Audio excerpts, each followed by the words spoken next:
ड्रेडमूर में क्लैरा के घर से उसकी रहस्यमयी गुमशुदगी और बाथरूम में खून से बना अजीब प्रतीक पूरे मोहल्ले को दहशत में डाल देता है।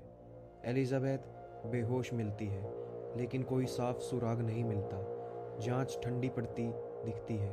तभी इंस्पेक्टर जैक को कॉलोनी के प्रवेश द्वार पर संघर्ष के संकेत मिलते हैं। क्लैरा की ईयरिंग और नीले कपड़े का टुकड़ा, ये सब जेम्स की शर्ट से मिलता है। उधर क्लैरा जिंदा है, लेकिन एक नकाबपोश यातनाकार के कब्जे में। कहानी यहीं एक बड़े मोड़ पर पहुंचती है। जेम्स अब मुख्य संदिग्ध बन चुका है। अब आगे द चैम्बर ऑफ द मर्ग, एपिसोड 4, फाइंडिंग द फाइंडर। कभी कभी सच इतना भयानक होता है कि झूठ एक सुकून देने वाली दवा लगने लगता है। कभी कभी लोगों को बचाने के लिए उन्हें अंधेरे में रखना पड़ता है, लेकिन सवाल ये है, जब राक्षस ही राज छुपा रहा हो तो शिकार कौन है? आज की कहानी में हम वापस चलते हैं इंस्पेक्टर जैक की दुनिया में, एक ऐसी दुनिया जहां खामोशी चीख रही है और जहां प्यार के चेहरे के पीछे मौत छुपी है। इंस्पेक्टर जैक डॉसन की डेस्क पर वो दो छोटे सबूत के लिफाफे पड़े थे, एक नीले रंग का कपड़ा और एक चांदी की ईयरिंग। देखने में मामूली, लेकिन जैक के लिए वो किसी भी लीड से भी ज्यादा भारी थे।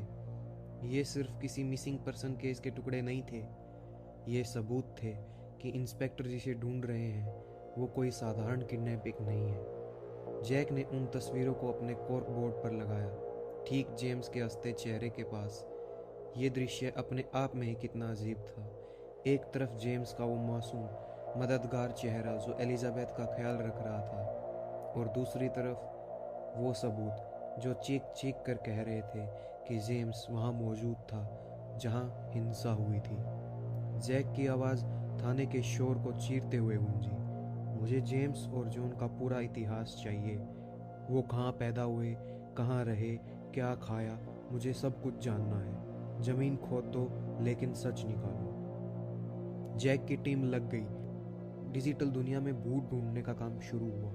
शुरुआत में सब नॉर्मल लगा, छोटी मोटी जॉब्स, किराए के घर, लेकिन जैसे जैसे डेटा जमा होता गया एक पैटर्न उभर के आया। जेम और जॉन इंसान नहीं, शैडो थे। वो कभी एक जगह टिकते ही नहीं थे। कॉन्ट्रैक्ट खत्म, पर्सनल रीजन, बस यही बहाना देके वो अगले शहर निकल जाते। लेकिन असली डर तो तब शुरू हुआ जब जैक ने उनके पुराने शहरों की खबरें चेक की। हेवनवुड, सिल्वर क्रीक। जैक का खून ठंडा पड़ गया। जहां जहां ये दोनों गए थे, उनके जाने के ठीक बाद वहां के लोग गायब होना शुरू हो गए थे। सिर्फ एक इंसान नहीं, पूरा परिवार। आधे खाए हुए खाने टेबल पर छूट गए। बैंक अकाउंट्स ऐसे ही पड़े रहे जैसे जमीन उन्हें निगल गई हो। जैक को समझ आ गया था कि ये कोई मामूली क्रिमिनल्स नहीं है, ये प्रीडेटर्स हैं, शिकारी, जिनका शिकार पूरा देश है। और अब वो ड्रेडमूर में थे। रात गहरी हो चुकी थी। जैक जब घर पहुंचा तो वहां शांति नहीं, एक तूफान उसका इंतजार कर रहा था। उसकी पत्नी एलेना। फिर से जैक? एलेना की आवाज में गुस्सा कम, थकावट ज्यादा थी। एक और रात तुमने मुझे नहीं, अपने काम को दी। जैक के पास अल्फाज नहीं थे। वो कैसे बताता कि उसने अभी अभी क्या देखा है?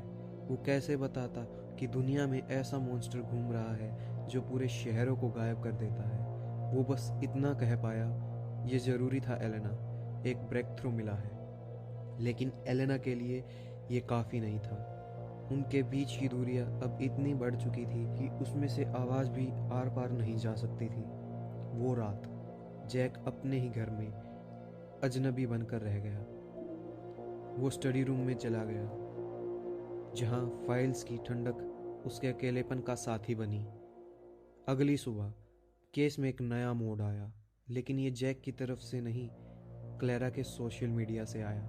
आइडन, एक ऑनलाइन प्रैंकस्टर जो क्लैरा का बॉयफ्रेंड था, उसके मैसेजेस मिले जिसमें लिखा था कि वो क्लैरा को डराने के लिए एक अल्टीमेट प्रैंक प्लान कर रहा है। बाथरूम के शीशे पर खून का निशान, डर का माहौल और फिर वेकेशन पर भाग जाना। सब कुछ फिट बैठ रहा था। पुलिस स्टेशन में सबने राहत की सांस ली।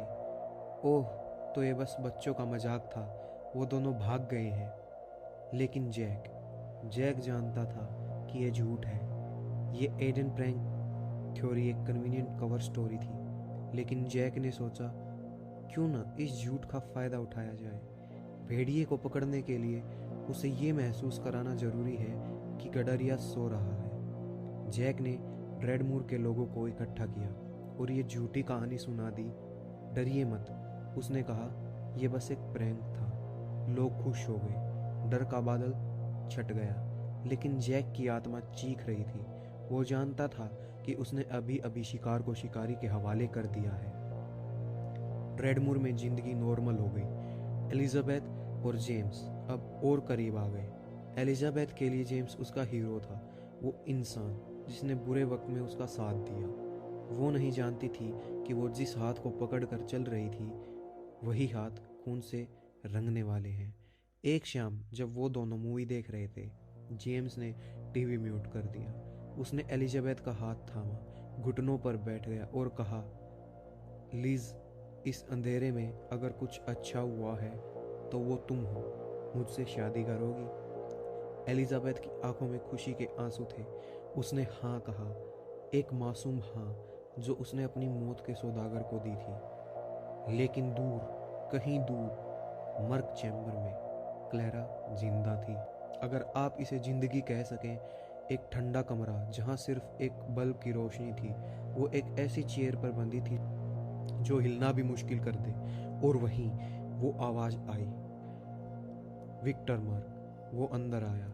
उसका गाना किसी फटे हुए स्पीकर जैसा था। उसके हाथ में एक चमकता हुआ स्कैल्पल था। क्लैरा की सांसें अटक गई। वो ये दर्द पहले भी सह चुकी थी। विक्टर की आंखों में कोई गुस्सा नहीं था, कोई नफरत नहीं थी, सिर्फ एक ठंडी वैज्ञानिक क्यूरियोसिटी थी, जैसे कोई बच्चा किसी कीट के पंख तोड़कर देख रहा हो। स्कैल्पल चला, दर्द की एक नई लहर दौड़ी। लेकिन क्लैरा के लिए सब बुरा दर्द वो इंतजार था कि अगला वार कहाँ होगा। कहीं और, शहर से दूर, एक पार्किंग गैराज में एक आदमी अपनी कार की तरफ बढ़ रहा था, थका हुआ, ऑफिस पॉलिटिक्स से परेशान। उसे लगा वो अकेला है। तभी अंधेरे से कोई निकला। जेम्स या जॉन या कोई और। सब कुछ इतनी तेजी से हुआ। एक हाथ मुंह पर, एक इंजेक्शन गर्दन में, दर्द और फिर सन्नाटा। वो आदमी जब होश में आया तो वो भी एक ऐसे चैम्बर में था, नंगा, बंधा हुआ। अंधेरे से एक शख्स सामने आया, लंबा, पतला, सूट पहने हुए, विक्टर मार्क। उस आदमी ने कांपती आवाज में पूछा, तुम कौन हो, क्या चाहिए?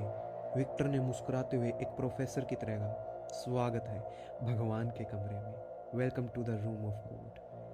वापस मोटेल के कमरे में जैक की आंखें लाल थीं। वो सोया नहीं था। एडन प्रैंक की कहानी ने लोगों को शांत तो कर दिया था, लेकिन जैक के अंदर अभी भी आग लगी थी। उसने जेम्स और जॉन के फाइनेंशियल रिकॉर्ड खंगाले, झूठे नाम, शेल कंपनीज, सब धुंधला था। लेकिन फिर उसे एक कनेक्शन मिला, एक छोटा सा पेमेंट जो जॉन ने सालों पहले किया था। पेई का नाम था the Merck anamnesis project. Jack ने डिक्शनरी खोली।